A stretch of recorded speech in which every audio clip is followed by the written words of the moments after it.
Hi, thanks for joining us for the Family Plot, Gardening in the Mid-South. I'm Chris Cooper. Think you don't have enough space to grow vegetables? There are some compact plants available now. Also, if you want to kill weeds without pulling, you use a herbicide. Today we're going to go over the basics. That's just ahead on the Family Plot, Gardening in the Mid-South. Production funding for the Family Plot, Gardening in the Mid-South is provided by the WKNO Production Fund, the WKNO Endowment Fund, and by viewers like you. Thank you.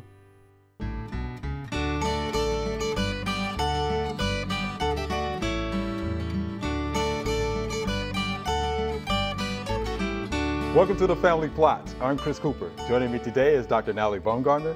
Dr. Baumgartner is a residential and consumer horticulture specialist with UT Extension. And Mr. D is here. Hello. Thanks for joining us today. All right. So, Dr. Natalie, we were talking about compact vegetables. You brought a nice display of those compact vegetables. I brought a few samples with us here today. We give a lot of FaceTime for tomatoes and peppers. There are a lot of great options in compact tomatoes and peppers these days.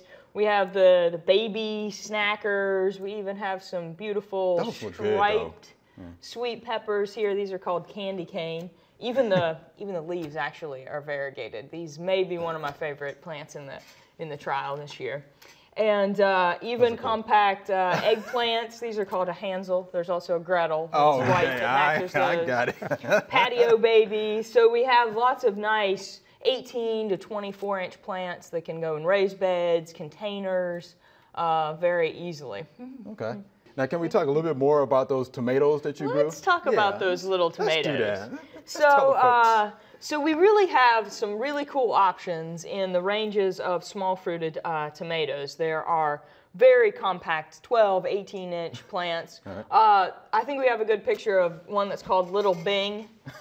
It's a determinate tomato that fruits heavily. It can bear really well for a short period of time. We also, if you're looking for a little bit larger fruit and a little bit larger plant, Home Slice is also a nice compact plant. And then there are even some dwarf indeterminate tomatoes, right? Are you getting this, Mr. D? Yeah, Dwarf got you. Indeterminate. I mean, how about that? Keeps on growing. Yeah, and keeps on. It's still little, but fruiting. it gets bigger. Right. So these leaves are just really close together. Okay. And so we have some of those. Now these are not going to produce the fruit that you would expect out of a Brandywine or one of our 8-foot tall indeterminates, but they can produce over a longer period of time, produce nice beefsteak-looking fruit and perform well in a container.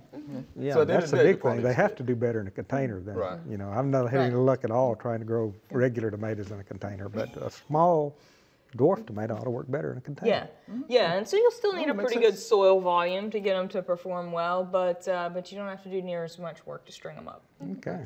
What about soil, for growing these tomatoes? Does it matter? For the most part, my trials are actually in soil, so they can perform well in high-quality garden soil. But most of the time in containers, we'll think of a well-drained organic mix, a pro mix mixed with some compost or a little bit of, pine bark chips and things like that to get a little bit larger particle size. Sure. Pro Mix peat can compact over the course of a season if you have it in a large container. Oh, good stuff. Now, what about the peppers? Let's talk about the peppers. Yeah. So the peppers, I already mentioned a little bit about candy cane, variegated fruit and leaves. That'll be available in the market next year. And then we have some of the baby bells. So this is called Eros. And then some of the other cool options that we have on the market are combination plants that are both ornamental and edible. And so these are called Pretty and Sweet. So you can see, a nice, compact, bright, small pepper, but they're also on a plant that has variegated color fruit, a nice compact plant that could be great in a container. And we also have some hot peppers called Black Hawk, Black Pearl, that produce really small hot fruit with dark leaf. So there are a lot of options, not just for the back porch, for the front porch too. Right. Yeah. Oh, that's pretty good. Now you have some eggplant? Yeah, these are Hansel, and they're paired with Gretel. These are about a 2-foot tall plant that produce these nice small fruit. Patio baby is another example of an eggplant. I think we have a picture of it that has a really small egg-shaped fruit, 2 or 3 inches, and it's ready for harvest. So these are very, productive over the course of a season, but very compact and good for containers. Wow. So folks are going to really enjoy growing these plants, right? You can get a pretty good selection for your kitchen right there on the back porch. Right. Now, when are all these going to be available, though, for folks to actually start planting and growing? So Candy Cane is an example of one that'll be on the market in 2018, but Patio Baby actually won the All-American selections in 2015, so it's available on the market now. Pretty and Sweet's a recent All-American selections winner. So most of these, the Little Bing, the home slice, most of those are on the market now, so folks can order the seeds. You may not be able to find them in a garden center. This may be a thing where you'll want to start your own transplants. Okay. So these have been trialed throughout the state, or I mean, how are you working on that? That? So for some of our tomato and pepper plants, we have iDo trials in Knoxville, but also we have several of these being trialed in demo gardens, Master Gardener demo gardens across the state. So I grew a lot of transplants and shipped them out to those places so that they can give us feedback on what they like across the state. Just because it does well in Knoxville doesn't mean it'll do well in Memphis. Exactly right. Yeah, Nashville. Mr. D knows about the different zones that we have here. That's right. And another one of the cool things that we're working on we've kind of pilot tested it this year, but we're going a little bit bigger next year, will be a home garden variety trial, so that we have the opportunity for people in their own backyards to try combinations of cultivars that we know perform relatively well, but we really want to know what they do across Tennessee. So we'll just send them matched sets of pairs of cultivars of any of the cucumbers, zucchini, a lot of beans that they want to try, and they'll let us know at the end of the season how they do. Now tell me this, how did you go about choosing these cultivars though?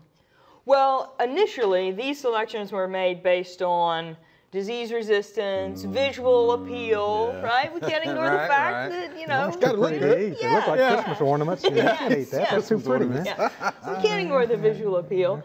And how well they fit into spaces, So we're thinking about, do these work for raised beds, or are these better for a gardener that has a larger home garden plot? So those are the kinds of feedback that we're asking from folks. What do they look like? What do they taste like? How early did they fruit? And general aspects on yield. We're not asking everybody to send us back data sheets. Right.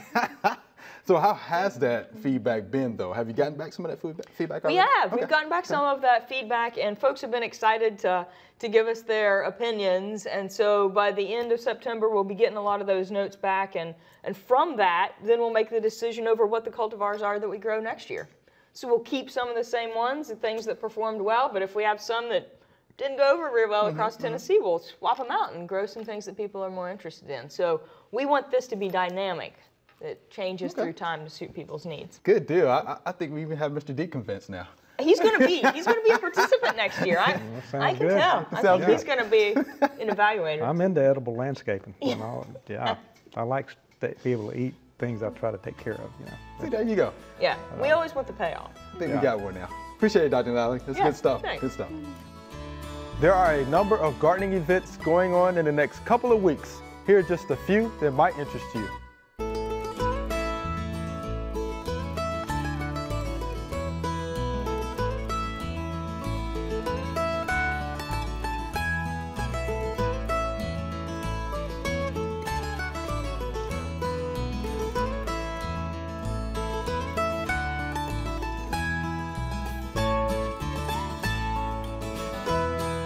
All right, Mr. D, we talk a lot about herbicides, so let's give the folks herbicide basics, and some terms are involved as well. That's right. And let's just start out by saying, all herbicides are pesticides, but not all pesticides are herbicides. Okay. Right? Right. Okay. All Volkswagens are cars, but not all cars are Volkswagens, right? We got you. So herbicide is anything that'll kill a plant. And there are several different herbicides out there. We have pre-emergent herbicides that will actually prevent a weed from coming up, or when it comes up, it'll kill it in the process of it germinating and coming up. And then there are post-emergent herbicides, and those are the herbicides that you apply to weeds or to plants to kill that are already up and growing. A couple of examples of pre-emergent herbicides would be pendimethalin or Treflan, or they're examples of pre-emergent herbicides that you put out there early, usually earlier in the year. And some of the pre-emergent herbicides for lawns you'll put out in the fall to take care of the winter weeds and things like that. Post-emergent herbicides are the ones that, you got weeds growing out there and you go out there and you try to kill them. Glyphosate Roundup is an example of a post-emergent herbicide. Cefoxidim is another. There are a lot of, there are probably more post-emergent herbicides out there than there are pre-emergent herbicides. It's good to use both of them to get the best results. If you use a combination of pre and post-emergent herbicides, you'll probably do a better job. There are contact herbicides that kill a plant when you spray it on there. Gramoxone is an example of a contact herbicide you can cover half of a leaf and spray half of it with Gramoxone, and that half of the leaf that you spray will die and the other half that you cover will not. Then there are systemic herbicides, and these are herbicides that are taken up by the green tissue of the plant and translocates throughout the plant and will kill the entire plant. Glyphosate is an example of a systemic herbicide. Trade names are Roundup is a trade name, Post is a trade name, and the active ingredient of Roundup is glyphosate, and the active ingredient of Post is Cefoxidim. And many times there are a lot of different trade names for one active ingredient. I mean, glyphosate, there are probably hundreds of products out there that have glyphosate in them. Same thing with Cefoxidim. There are a lot of different trade. Advantage is another example of a trade name of Cefoxidim. Roundup is even, it's a Monsanto product, but now there's a Roundup that doesn't have glyphosate in it. Yeah. For lawns, Yeah, so you've got to be careful. You've got to read the label. It's very important with any of the herbicides, you read the label. There are different categories of toxicity with herbicides, and some of them are pretty toxic to humans if you ingest them. Some of them are toxic if you ingest them, and they're not toxic dermally. Some of them are toxic dermally. You get them on your skin and it can hurt you. Again, the label will explain that. Let me give you an idea of the difference in the toxicity levels of some of the herbicides here. Here we are. There are only a couple of highly toxic herbicides that are out there on the market, and I'm not sure that they are still on the market. Baypam was a soil, I'm trying to think the term, it was a soil sterilant for nematodes that you put in the ground to basically control nematodes, and I'm not sure Baypam is still on the market. Yeah, I didn't heard of it. The active ingredient is metham. Sodium arsenate is another one that we used to use to control insects in cotton, and I don't think that's on. I don't think that's on the market anymore. No. But those are highly toxic herbicides, and highly toxic herbicides on the label will have the signal word. There are signal words that very briefly describe how toxic a herbicide is, and other pesticides also. But danger/poison with skull and crossbones, that is the most toxic of the herbicide. If you see that, lock it away somewhere. And you probably can't buy it as a homeowner unless you have a restricted use permit. Or it would mostly just be the issue of people happening upon something that was still in an old building or something, and that's where they need to be careful. If you see a skull and crossbones, you just kind of stay away from it. It's probably not a pirate ship. No.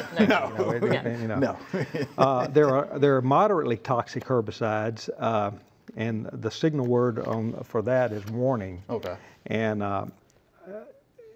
the difference between highly toxic and moderately toxic is the lethal dose of a highly toxic herbicide, or LD50, is the lethal dose required to kill 50% of the animals in the population. It's probably mostly rats. We don't check it with humans.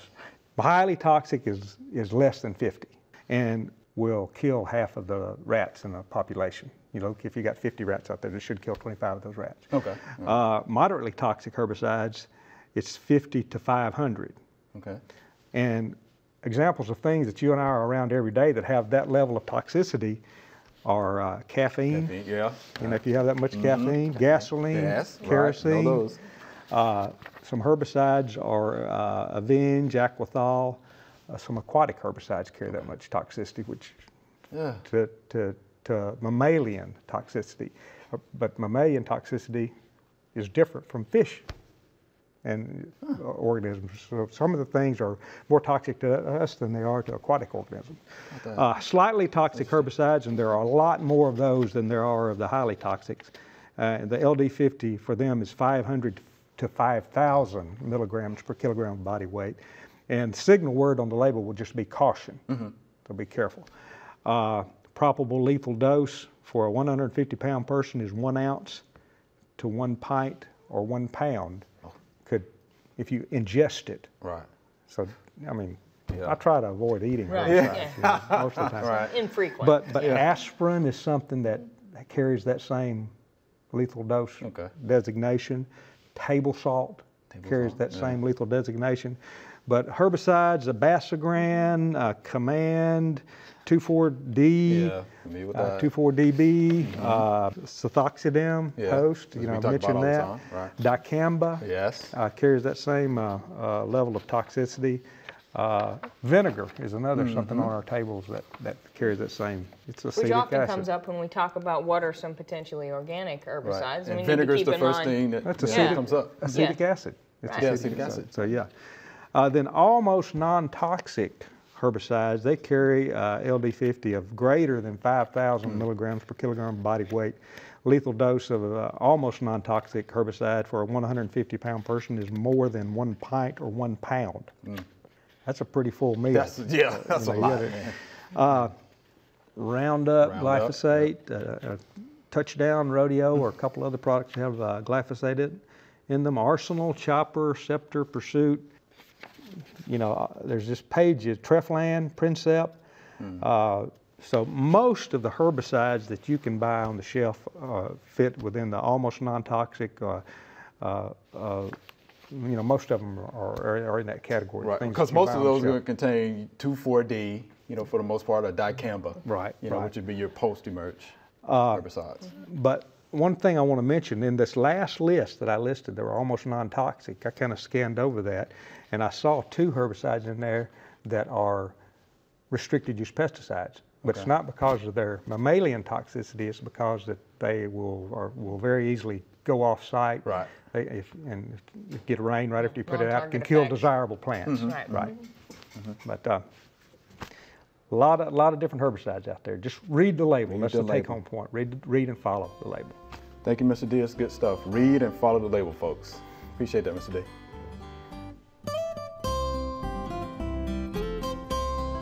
This is our cucumber plant. As you can see, it is dying. And we think it's dying because it has bacterial wilt. What usually happens is you have a healthy cucumber plant, then over time, those green leaves actually turn a dull green color, then it goes from the dull green color to a yellow color. Then the rest of the vine starts to die out, hence the bacterial wilt. It just wilts. As you can see from some of the fruit here, it's not getting any water and it's not getting any nutrients, is why it looks deformed.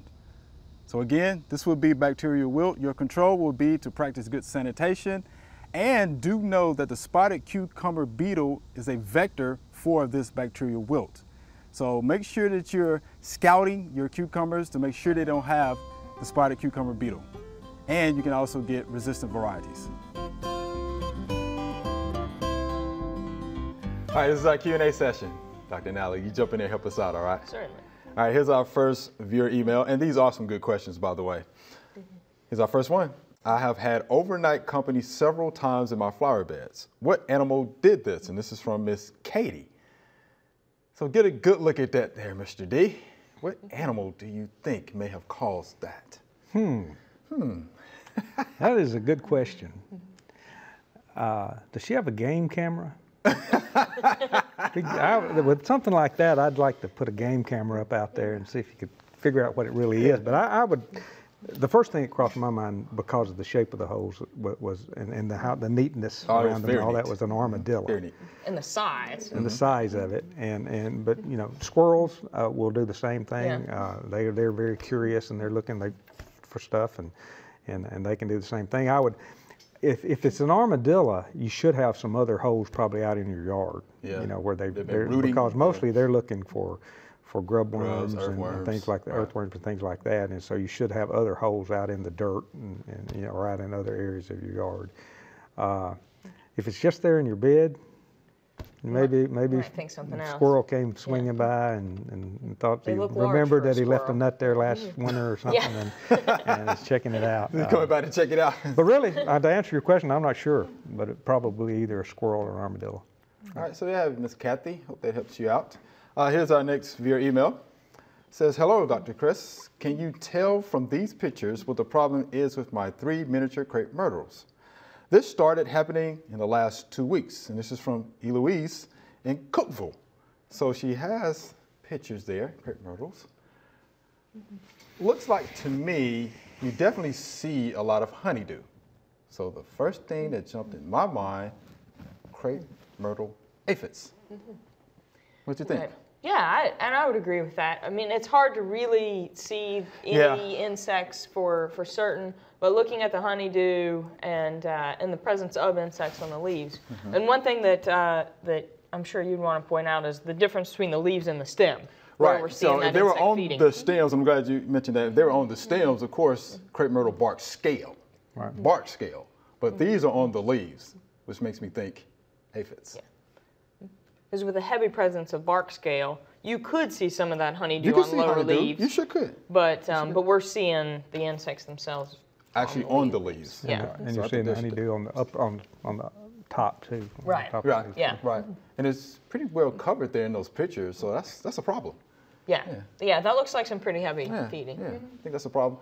Get out the hose. You know, you can knock them off with a stream of water, or you can use the insecticidal soaps. There's some oils you can use, horticulture oil, neem oil, or Neem something or else. extracts from neem, the Right. acid or actin type products Those are all work well, soft. right? And then lastly, Mr. D, Systemic insecticide. systemic insecticides, right? And Yeah. metocloprid comes to mind as Right. something that you can use for that. Do read and follow the label, but That's right.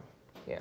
I think all of those could work. Yeah. Just Several fine. paths depending on your preference. Right, right. That's right. Because it looked like she had several, in that area. I think she said 3 miniatures. Yeah, so. it looks like they're planted close together, so a drench could be effective. Yeah, because you can get all 3 of them. Yeah. All right, so there you have it, Miss Eloise. We appreciate the question from Cookeville. Thank you much. All right, here's our next viewer email. What is the best way to germinate and grow ginkgo trees from seed? And this is from Chuck right here in Memphis. So look, Doc, he wants to grow ginkgo trees, right? Patient folks who are interested in growing trees from seed. From I must seed. admit that I'm really more of a just graft in and give me Right. something a little bit larger. And I'm all for going to the nursery and picking out what you want and taking it home Yeah. and transplanting it. You Yeah. know. And Many of the ginkgos that we buy may actually well be grafted because for the most part we're trying to select male trees because of the, putrid sometimes scent of the female Yeah. with their seeds. And Yeah, you'll definitely know if it's a female tree or not. Yeah. For sure. After a while. After a while. You're definitely right about that. But, I actually sat in a couple of propagation classes, at some of the gardens. If you want to do it by seed, of course. certainly possible. It's possible. Yeah. We're talking about warm stratification, cold stratification, though. Yeah. So you would have to, of course, separate the seed, from the fruit itself. Put the seeds in a bag with some sphagnum moss. The sphagnum moss has to be moist, of course. Ziploc bag, shake them up, room temperature, warm stratification, right? 68, 80 degrees. Then, after a couple of weeks, you put that in the bottom of your refrigerator where you keep your vegetables for the most part. There's your cold stratification. So anywhere, between 30 and 40 degrees, Yeah. maybe. And I think a something normal like that. refrigerator would normally be appropriate. Right, and you have to do that for weeks and Yeah. weeks. Simulating a Winter. fall to winter. Right. Yeah. I mean, that's exactly what you're doing. Yeah. And then from there, depending on who you talk to or what publication you read, they're talking 10 to 12 weeks. And then they germinate. You can either put them in the potting soil or you can put them outside. Yeah. There you have it. But again, you have to be patient. Right. with that, Mr. Chuck. Yeah, it's possible. It's possible. Patience, but it Yeah. is possible. All right, Mr. D, Dr. Natalie, we're out of time. Thanks for being here today. All right, it's been Good fun. stuff. Remember, we love to hear from you. Send us an email or letter. The email address is familyplot@wkno.org, and the mailing address is Family Plot, 7151 Cherry Farms Road, Cordova, Tennessee 38016. Or you can go online to familyplotgarden.com. That's all we have time for today. We've posted more information about herbicides and compact vegetables on familyplotgarden.com. I'm Chris Cooper. Be sure to join us next week for the Family Plot, Gardening in the Mid-South. Be safe.